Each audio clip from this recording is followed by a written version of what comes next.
Welcome to রস বাঙালি channel. আমার চ্যানেলে আপনাদের স্বাগত। আজ করব আমি লটকা শুটকি মাছ বাটার রেসিপি। এখানে নিয়ে নিয়েছি বেশ কিছুটা পরিমাণে কাঁচা লঙ্কা, রসুন আর পেঁয়াজ কুচি কুচি করে কেটে নিয়েছি। এখানে নিয়ে নিয়েছি লটকা মাছ, ভালো করে কেটে পরিষ্কার করে নিয়েছি। এখন কড়াই বসিয়ে দিয়েছি, কড়াই দিয়ে দিলাম জল। এখন মাছগুলোকে একটু সেদ্ধ করে নেব, তাতে সমস্ত নোংরা যা থাকবে এর ভেতরে, মাছের ভেতরে সব কিছু বেরোয় যাবে।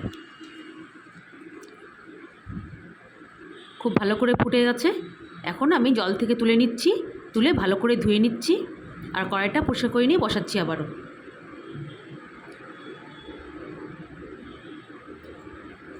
কড়াই পরিষ্কার করে বসিয়ে দিয়েছি, কড়াই গরম হয়ে গেছে, দিয়ে দিলাম তেল। এখন এই তেলেই লটকা মাছগুলোতে একটু লবণ আর হলুদ দিয়ে ভালো করে মেখে ভেজে নিব।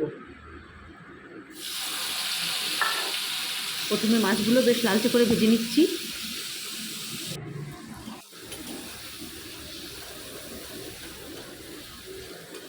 খুব ভালো করে ভাজা হয়ে গেছে, এখন তুলে নিচ্ছি।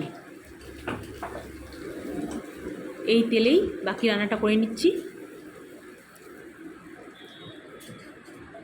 এই তেলেই আরেকটু তেল দিয়ে দিলাম,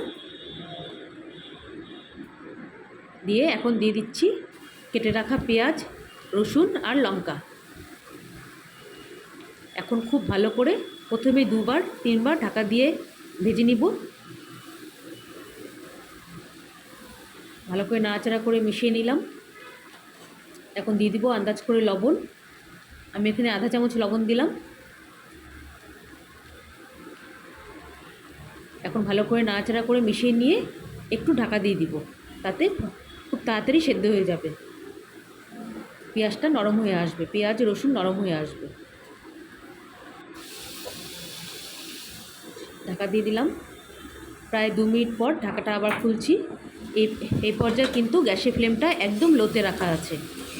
আবারও ভালো করে নাড়াচাড়া করে মিশিয়ে নিলাম।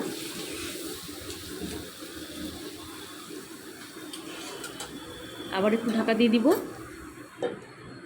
আবারও 2-3 মিনিট পর ঢাকা খুললাম। দেখুন অনেকটাই নরম হয়ে আসছে। এখন আর ঢাকা দিতে হবে না, এখন শুধু আমি এমনিই ভাজবো, মানে ঢাকা খোলা অবস্থাতেই ভাজবো।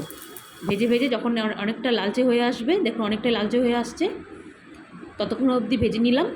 এখন দিয়ে দিলাম মাছগুলো দিয়েও একটু নাড়াচাড়া করে প্রায় 2 মিনিটের মতন ভেজে নামিয়ে নিব। যখন ঠান্ডা হয়ে যাবে তখন আমি শিলনোড়ায় বেটে নিচ্ছি।